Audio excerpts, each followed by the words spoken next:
Shalom. Puji Tuhan. Hari ini kita bersyukur berterima kasih. Teristimewa kedua mempelai adalah hari yang indah, hari yang manis, hari yang penuh sukacita. Bahwa hari ini tidak seperti setiap hari. Ada waktunya untuk melangsungkan pernikahan, sehingga orang katakan itu adalah hari istimewa. Dan hanya satu kali orang Kristen melakukan pernikahan. Oleh karena itu hari ini perlu kedua mempelai renungkan pesan firman Tuhan sejenak akan disampaikan, supaya kelak nanti keluarga yang baru ini, keluarga yang takut Tuhan, keluarga yang langgeng, keluarga yang setia, baik itu kepada Tuhan, baik itu kedua orang tua, supaya nanti keluarga ini semakin diberkati Tuhan. Nah, untuk itu saudaraku, sebelum kita masuk di dalam pernikahan, sejenak kami akan sampaikan firman Tuhan untuk menasihati pernikahan hari ini. Kalau tadi saudari kita Duma Aritama AS Komora mengatakan pujian seroja dengan pujianku sama, pujian kami sama, dan hari ini pun firman Tuhan sama. Nah, saudara yang dikasih Tuhan, firman Tuhan yang mau kita ambil dari Matius 19 ayat 5 sampai 6. Matius 19 ayat 5 sampai 6. Demikian pembacaan firman Tuhan. Dan firman-Nya, sebab itu laki-laki akan meninggalkan ayah dan ibunya dan bersatu dengan istrinya, sehingga keduanya itu menjadi satu daging. Demikianlah mereka bukan lagi dua, melainkan satu. Karena itu apa yang telah dipersatukan Allah tidak boleh diceraikan manusia. Haleluya. Saudaraku yang dikasih Tuhan, bersatu dengan istri dalam bahasa KKB dikatakan menjadi lebih intim. Dan yang kedua, setia kepada istri. Yang ketiga, memiliki satu tujuan istri dan tujuan suami. Dan yang keempat, memiliki kesetiaan di dalam kehidupan pernikahan. Jadi bersatu itu memiliki kesetiaan, memiliki keintiman, memiliki kehidupan kesetiaan dalam kehidupan pernikahan. Dan ini harus diingat kedua mempelai. Ketika kami sudah dipersatukan, berarti kami harus intim. Ketika kami sudah dipersatukan, memiliki satu tujuan. Ketika kami sudah dipersatukan, memiliki kesehatan di dalam kehidupan pernikahan. Nah, saudara-saudara yang dikasih Tuhan, manusia semua pasti ingin atau mendapatkan pernikahan itu tetap harmonis. Pernikahan itu tetap berjalan dengan baik. Pernikahan itu tetap abadi. Pernikahan itu langgeng. Namun saudara-saudaraku yang dikasih Tuhan, ada orang yang tidak mengalami hal yang demikian. Bahkan saudara yang dikasih Tuhan, ada beberapa waktu menikah sudah cekcok, sudah bertengkar, sudah berkelahi. Akhirnya mereka bercerai karena tidak cocok lagi. Saya dipercaya kedua mempelai menjadi keluarga yang langgeng, keluarga yang damai, keluarga yang disetujui oleh Tuhan. Maka firman Tuhan mau mengingatkan kedua mempelai hari ini. Nah, untuk itu kami menyampaikan kepada kedua mempelai supaya memegang erat-erat firman Tuhan ini yang berkata, dan firman-Nya, sebab itu laki-laki akan meninggalkan ayah dan ibunya. Jadi laki-laki itu akan meninggalkan ayah dan ibunya dan bersatu. Bayangkan, laki-laki itu metodenya lain, tamimnya lain. Laki-laki pertama metodenya dibuat dari tanah, dan perempuan pertama metodenya dibuat dari daging, dari tulang laki-laki. Jadi berbeda, ada lawannya. Maka saudara-saudara yang dikasih Tuhan, pernikahan yang dikehendaki Tuhan atau institusi pernikahan yang dibuat Tuhan ini saya tidak tahu. Tapi kenapa itu buat Tuhan? Dan Tuhan buat itu, saudaraku, adalah supaya manusia itu ada bersatu, bersatu memuliakan Tuhan, bersatu mengagungkan Tuhan, bersatu memuliakan Tuhan, bersatu beriman kepada Tuhan. Maka untuk ini, hari ini, firman Tuhan ini perlu direnungkan oleh kedua mempelai. Saudara berbeda, berbeda watak, berbeda pikiran, berbeda pendapat, dan ini dipersatukan Tuhan. Luar biasa Tuhan itu, ajaibnya membuat ini menjadi satu yang begitu berbeda. Maka orang Kristen berkata bahwa pernikahan itu seyogianya sebaiknya harus satu iman. Atas dasar firman Tuhan itu bersatu. Bagaimana mungkin imannya tidak sama, maka dasarnya pun tidak sama. Ketika dasarnya tidak sama, percayalah akhirnya tidak akan mendapat sesuatu yang luar biasa dalam satu rumah tangga itu. Oleh karena itu hari ini Tuhan katakan mereka meninggalkan ayahnya dan bersatu. Dalam firman Tuhan ini, saudara yang dikasih Tuhan, meninggalkan ayah dan ibunya dan bersatu dengan istrinya, sehingga keduanya itu menjadi satu daging.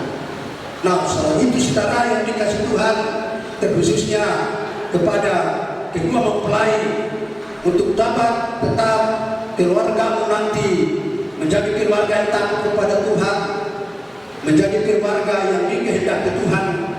Ada 3 pesan yang kami mau sampaikan dari arti bersatu ini. Yang pertama, tinggalkan sikap lajang. Tinggalkan sikap lajangmu. Itu yang bersatu, meninggalkan ayah dan ibunya. Artinya tanggung jawab satu keluarga itu tidak lagi tergantung kepada orang tua,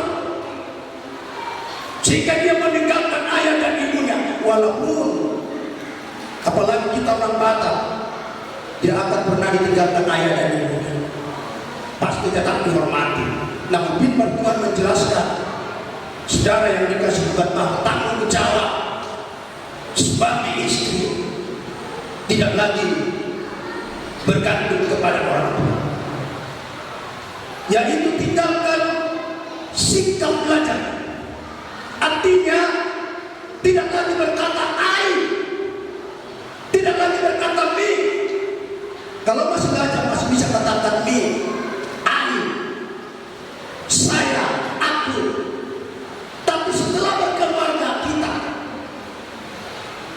Di tengah-tengah satu keluarga itu berkata kita, uangnya kita, kesusahannya kita, penderitaannya kita, semuanya kita.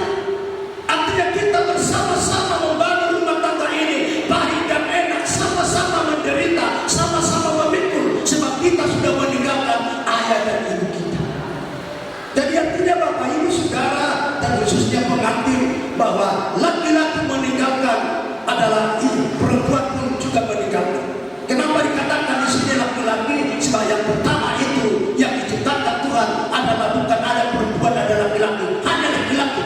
Dari dasar inilah firman Tuhan ini, saudaraku, disampaikan hari ini, laki-laki dan istrinya meninggalkan ayah dan ibu. Maka oleh karena itu, ketika sudah meninggalkan sikap lajang itu, tidak berlaku lagi kesayaan saya. Kalau masih lajang dulu, sebelum kenal nanya ini uang si Budo, pasti suka-suka sendiri. Kalau ada tak abangnya pendeta yang bulan, itu kan uang saya, itu kan hak saya, itu jadi upaya saya. Dan nanti kan bagian lagi kepada istrinya, memang sama-sama kerja, tapi tidak lagi berkata, oh iya sih percaya saya. Dan kita harus berkata, ini adalah uang kita. Haleluya. Ini yang diinginkan Tuhan. Kita sama-sama milik kita, tidak lagi milik saya, tapi sama-sama milik kita. Nah saudara yang dikasih Tuhan, pernikahan harus berlawanan. Yang pertama jenis, tidak seperti di luar negeri pernikahan sama-sama jenis, harus lawan jenis. Maka perempuan dan laki-laki dinikahkan menjadi satu. Oleh karena itu ditekankan firman Tuhan, pernikahan itu harus lawan jenis, satu perempuan, satu laki-laki. Maka Tuhan tidak menginginkan pernikahan yang sama-sama jenis. Tidak ada pernikahan perempuan sama perempuan, tidak ada pernikahan laki-laki sama laki-laki. Sehingga Tuhan membuat satu institusi pernikahan berbeda jenis. Setelah diciptakan manusia pertama laki-laki, dia pun tidak diciptakan laki-laki, tetapi dia ciptakan perempuan. Itulah istrimu nanti setelah saudara menerima pernikahan tadi. Oleh karena itu, saudara yang dikasih Tuhan, sekalipun itu dua, firman Tuhan katakan tadi, tetapi satu. Karena dipersatukan Tuhan, apapun yang terjadi kembali kepada pernikahan. Apapun yang terjadi nanti di tengah keluargamu, kembali kepada pernikahan. Sebab pernikahan itu adalah sebuah pernikahan atau institusi dari Tuhan yang tidak bisa dinodai, tidak bisa dikotori. Sebab perpaduan ini atau pernikahan itu adalah yang kudus, yang daripada Tuhan. Sehingga dikatakan apa yang telah dipersatukan oleh Allah tidak dapat dipisahkan oleh manusia. Puji Tuhan. Nah hari ini itulah yang datang ke tengah-tengah kedua mempelai. Dan yang kedua, yang mempelai memegang, targetkan kesatuan selalu. Targetkan kesatuan selalu. Ada orang bersama-sama tapi tidak satu. Banyak orang sama-sama tapi tidak satu. Sama-sama berjalan. Yang satu ke barat, yang satu ke utara. Sama-sama berjalan. Tapi yang diinginkan Tuhan bukan demikian. Yang diinginkan Tuhan, keluarga yang dikasih Tuhan bersama-sama. Apapun itu harus bersama-sama. Di tengah keluarga harus bersama. Ada sesuatu harus bersama-sama. Rembukan. Sebab sering saudara yang dikasih Tuhan, keluarga yang baru ini sering mengalami kerikil, mengalami godaan. Ada dari pihak kedua, ada pihak ketiga, ada pihak keempat.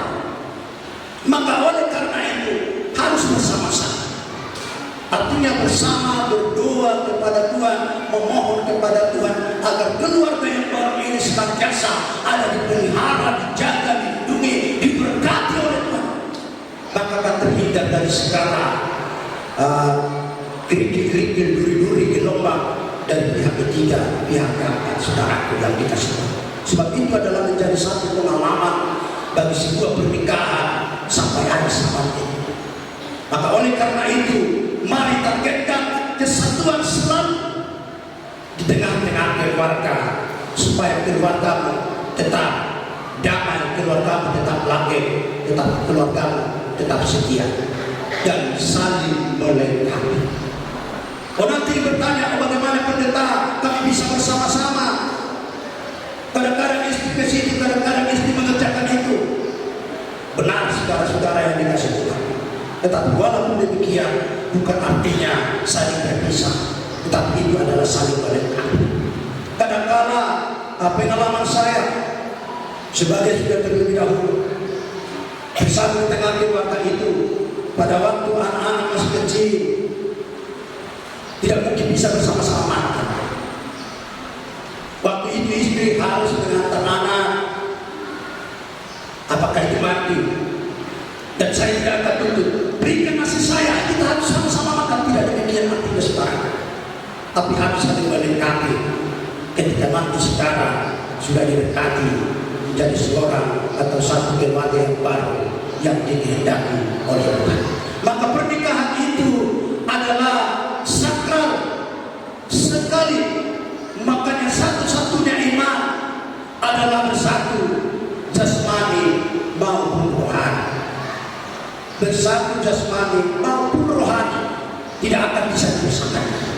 Itulah menjadi satu yang telah dipersatukan oleh Tuhan di tengah-tengah keluarga pengantin yang baru ini. Saudara-saudara yang dikasihi oleh Tuhan, dan yang kedua, saudara, jika beda iman, jelas beda dasar, maka harus satu iman di dalam Yesus, di dalam Tuhan, di dalam Kristus. Harus satu iman. Sebab itu adalah yang diajarkan oleh Tuhan, sehingga Kristen persekutuan ditekankan memiliki dengan satu iman. Dan saya percaya hari ini adalah yang menikah ini satu iman, tidak ada dua iman. Maka oleh karena itu, biarlah beriman kepada Tuhan, supaya Tuhan ada memimpin keluarga ini, menjaga keluarga ini, memelihara keluarga ini. Sebab pernikahan adalah sebuah misteri Tuhan, disatukan antara pria dan wanita. Saya katakan tadi, perbedaan itu sangat berat. Yang memiliki karakter yang berbeda, yang memiliki pikiran yang berbeda, yang memiliki sifat yang berbeda, tetapi ini dipersatukan oleh Tuhan, diproses oleh Tuhan, supaya mereka menjadi satu di dalam Tuhan, saudara-saudara. Maka firman Tuhan katakan, Tuhan membuat besi menajamkan besi. Artinya suami akan bisa menajamkan istri, dan sebaliknya istri bisa menajamkan suami. Yang walaupun besi itu tadi tumpul, karena ditajamkan oleh dari Tuhan, maka ini menjadi satu, menjadi indah, kelak, bagi berguna bagi siapa saja pun yang ada di lingkungan itu. Artinya mereka saling melengkapi antara satu dengan yang lain. Maka oleh karena itu, suami istri harus saling melengkapi antara satu dengan yang lain. Amin. Dan yang ketiga, keluarga yang baru ini tolak kata cerai. Sebab firman Tuhan tadi tidak boleh diceraikan oleh manusia. Tolak kata cerai, atau tolak kata pisah, atau kata apapun yang melemahkan pernikahan kalian. Kata apapun itu, dalam nama Yesus, kami tolak dari keluarga kami adalah kata cerai. Tidak seperti orang-orang zaman dulu, hanya alasan saja dia coba untuk menceraikan istrinya. Tetapi Kristen tidak ada demikian. Kristen tegas tidak boleh menceraikan istrinya. Apapun adanya, apapun keadaannya, berjuang terus sebagaimana Tuhan sudah bersabda. Maka artinya bahwa pernikahan itu tidak bisa coba-coba. Pernikahan itu tidak bisa sembarang. Pernikahan itu tidak asal-asal. Kita harus tahu pernikahan itu pernikahan yang kudus, yang sakral, yang diberikan oleh Tuhan atau yang diberikan oleh Yesus kepada setiap umatnya, supaya itu dipelihara, dijaga, dilindungi terus. Maka oleh karena itu, sebelum masuk ke dalam penerimaan berkat nikah, harus betul-betul dipikirkan dengan sempurna, supaya pernikahan ini pernikahan yang diberkati Tuhan nanti, saudara-saudara. Jangan pernah menentukan firman Tuhan dalam hidupmu. Tuhan pro pernikahan, jadi jangan serang pernikahan itu dengan kata-kata cerai. Atau di bawah itu pun jangan serang pernikahan itu dengan kata-kata itu. Tapi biarlah terima pernikahan itu dengan pernikahan yang diberikan oleh Tuhan di dalam setiap kehidupan. Ingat, tetap sama-sama menyelesaikan setiap permasalahan di tengah-tengah rumah tangga. Bapak Ibu Saudara yang dikasihi Tuhan, di tengah keluarga itu, karena tadi berbeda jenis, maka itu yang sering, yang paling sulit diselesaikan di tengah-tengah keluarga. Saudara yang dikasihi Tuhan, jam saya ini murah. Kalau dijual ini paling laku 30.000. Tapi karena saya katakan jam saya ini dari Bapak Jokowi, pasti orang membeli 5 juta. Percaya enggak?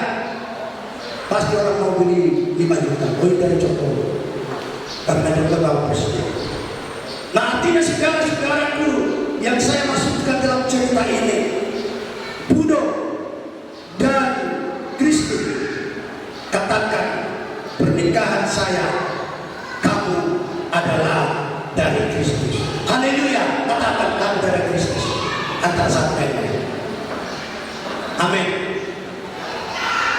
Karena dari Kristus, saudara-saudara yang dikasihi Tuhan, maka pernikahan saudara mahal. Hanya kata dari Kristus.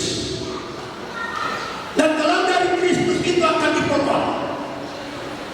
Kalau dari Tuhan itu akan dipotong. Artinya ketika nanti terjadi keluarga, percayalah, kami sudah alami dulu, bahkan bapak-bapak ini sudah alami dulu. Kadang-kadang dikatakan kata kecil, aku mau terus melihat kami, nursunar kaya bulan. Jangan sampai demikian.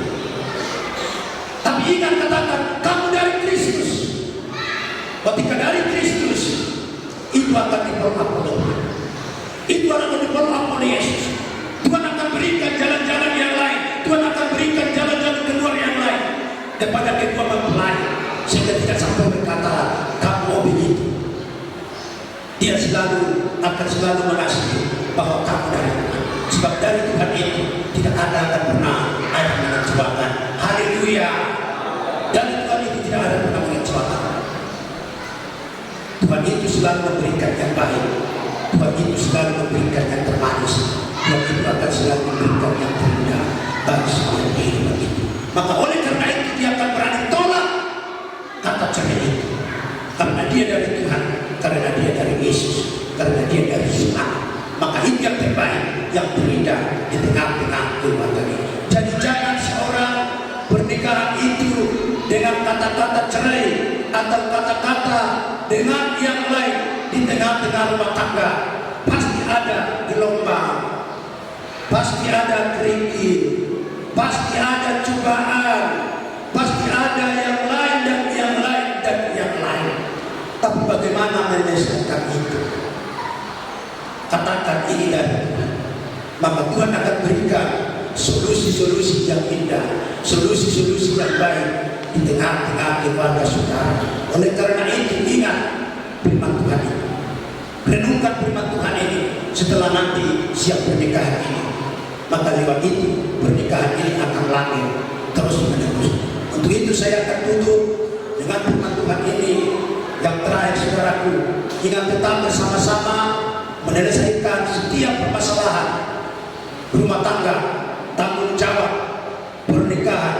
Artinya saudara adalah harus saling menopang, saling mengasihi, saling mendukung antara satu dengan yang lain.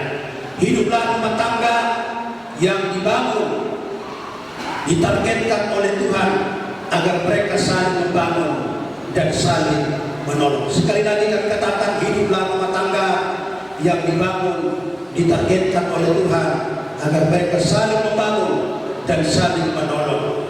Maka ingatlah, tinggalkan sikap tajammu, targetkan kesatuan selalu, tolak kata-kata cerai, maka keluargamu akan langgeng terus sampai Yesus datang kali yang kedua.